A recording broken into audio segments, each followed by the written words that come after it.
नमस्कार।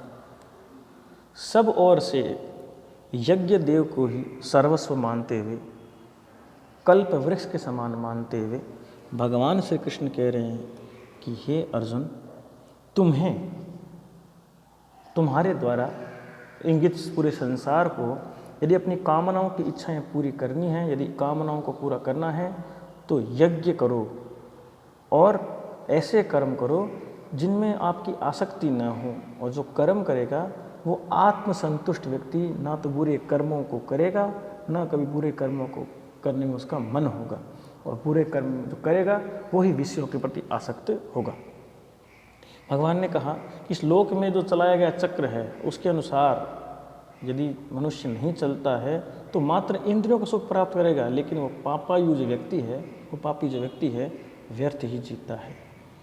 कर्म को ब्रह्म से उत्पन्न माना और ब्रह्म यज्ञ से बना है, इसलिए यज्ञ का पूजन करना चाहिए, यज्ञ को करना विधि के विधान कहा है। आगे भगवान कृष्ण कह रहे हैं यस्त्वात्मरतिरेव स्यादात्मतृप्तश्च मानव आत्मन्येव च सन्तुष्टस्तस्य कार्यं न विद्यते। किस स्थान पर पहुंचकर कर्म को अवसान दे दें, हम किस स्थान पर पहुंचकर कर्मों को करना बंद कर दें, ऐसे उस अर्जुन के प्रश्न का जवाब भगवान कृष्ण दे रहे हैं कि यह तू मानव आत्मरति, जो मनुष्य आत्मा में ही प्रीति करने वाला होता है, आत्मा में ही तृप्त रहने वाला वाला मनुष्य होता है और आत्मा में ही संतुष्ट होता है, उसके लिए कोई कार्य बाध्य नहीं है। आत्मा में तृप्त रहने वाला विषय भोगों के सुख को नहीं देखता, वह तो मात्र स्थायी सुख के लिए अपने आप में निमग्न रहता है। प्रत्येक कर्म फल से उसकी तृप्ति होती है, सुख शांति और प्रसन्नता से सहज संतोष प्राप्त होता ही रहता है। अतः जो मनुष्य आत्मा में ही प्रीति रखता है, आत्मा में ही तृप्ति और आत्मा में संतुष्टि, उसके लिए कोई अन्य कार्य कर्म नहीं है। कर्मों की अपूर्णता मनुष्य को कभी सुख से नहीं बैठने देती। अतः जो प्रत्येक कर्म को युक्ति कुशलता और सावधानी से पूरा करना जानता है वह हमेशा ही पुष्ट संतुष्ट और प्रीति वाला है।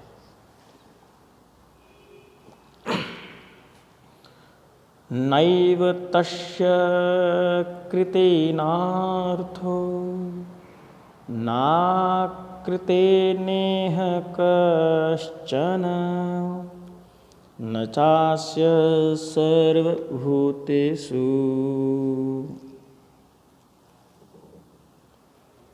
कश्चिदर्थ व्यपाश्रयः।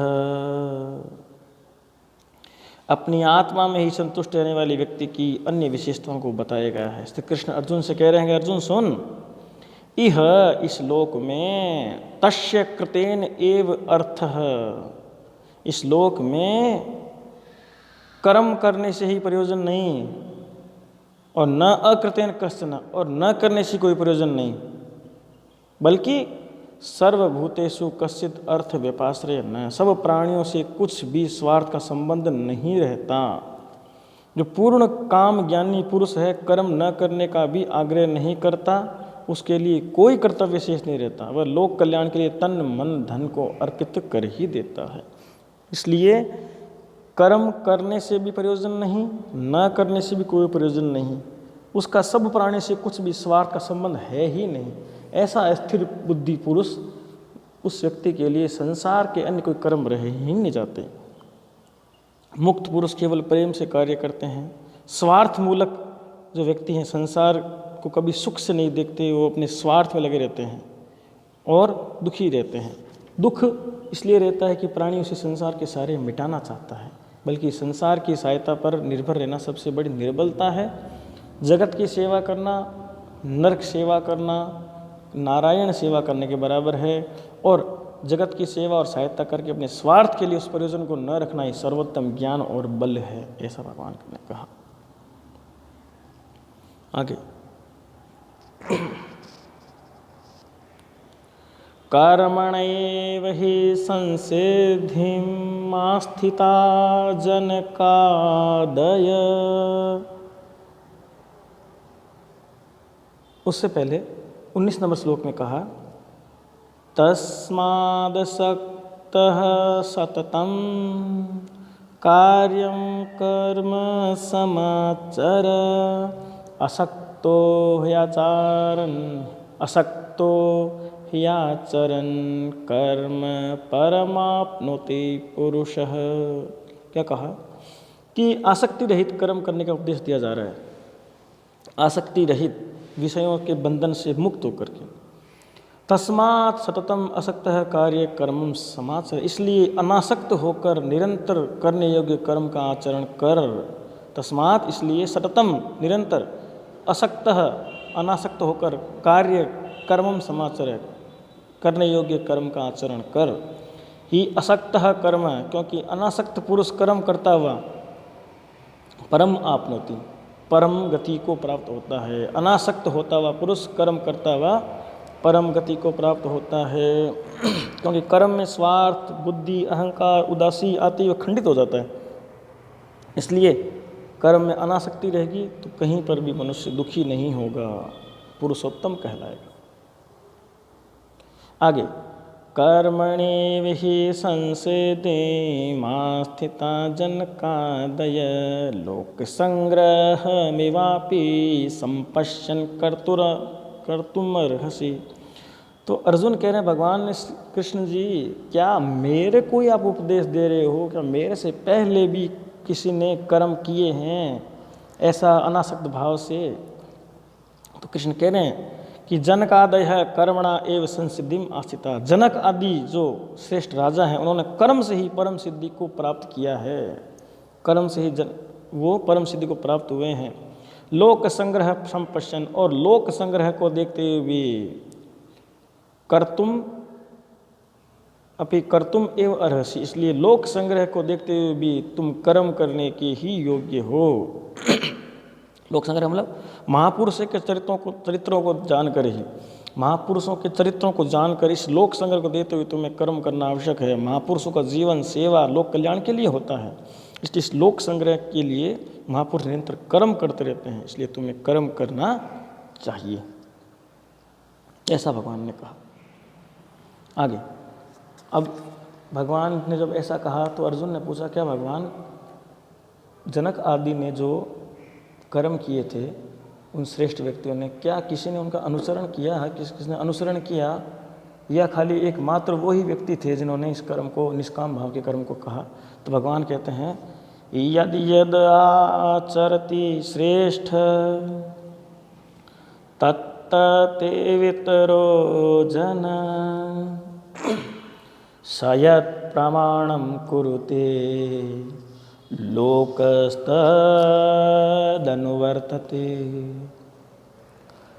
कि श्रेष्ठ जन संसार के लिए प्रकाश स्तंभ के समान होते हैं। महापुरुषों पर ही धर्म और देश का भारी उत्तरदायित्व होता है, उनको देखकर ही जनता चलती है, ऐसा कहा। श्रेष्ठ यद यद आचरति, श्रेष्ठ पुरुष जो जो आचरण करता है, इतर जन तत्त एव, दूसरे लोग उसके अनुसार भी आचरण करते हैं। सयत प्रमाणम कुरते, वो जो प्रमाण कर देता है, लोक तत् अनुवर्तते, लोग उसके अनुसार व्यवहार करते हैं। इसलिए श्रेष्ठ व्यक्ति बनो, संसार तुम्हारे अनुसार ही कर्म करेंगे। कहा है आचार से साधु नाम का से, साधुजनों का आचरण ही धर्म पथ का प्रकाश है। इसलिए महाजनों येन ग्रंथ सपंथा, महाजन जिस पथ पर जाते हैं वो ही मार्ग होता है। श्रेष्ठ जन जो भी कार्य करते हैं, अन्य इतर जो लोग हैं वो भी उसका अनुसरण करते हैं। इस बात को यहाँ पर इंगित किया है। आगे न मे पार्थास्ति कर्तव्यम त्रिषु लोकेषु किंचन नानवाप्तं ववाप्तव्यं वर्त एव च कर्मणि।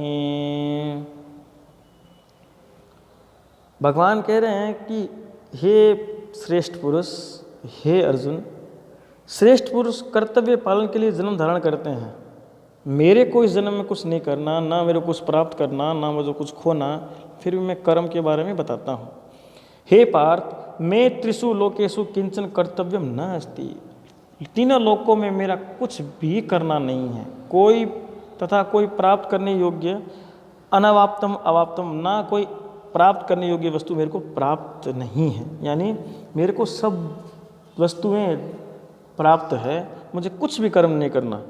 कर्मणि एव वर्ते, फिर भी मैं कर्म को ही बताता हूँ, कर्म की ही श्रेष्ठता के बारे में कहता हूँ। क्योंकि श्री कृष्ण किसी कर्म में बंधे नहीं हैं, करने को कुछ नहीं होते, फिर वे निरंतर कर्म करते हैं, संसार को चलाते हैं, संसार को कर्म की शिक्षा देते हैं। आगे यदि ह्ययं न वर्तेयं जातु कर्मण्यतन्द्रितः मम वर्त्मानुवर्तन्ते मनुष्या पार्थ सर्वश।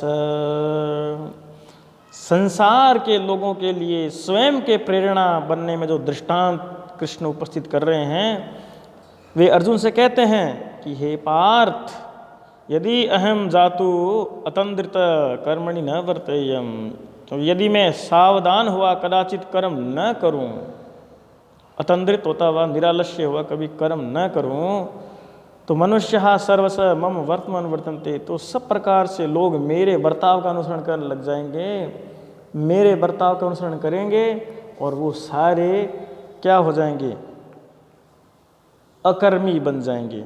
और इस बात के लिए सावधान हो जाएं कि क्षण भर भी मनुष्य बिना कर्म किए नहीं रह सकता। यदि कर्म चक्र को चलाने वाला मैं आलस्य में पड़कर यदि कर्म करना छोड़ दूं, तो मुझे देखकर सभी कर्महीन हो जाएंगे और जगत की ये जो गति है वो ही रुक जाएगी। भगवान श्री कृष्ण ने ये कहा कि जगत की जो गति है कर्महीन होने से, मेरे कर्महीन हो जाने से जगत की जो गति है वो भी रुक जाएगी। अतः मैं कर्म करता रहता हूँ। आगे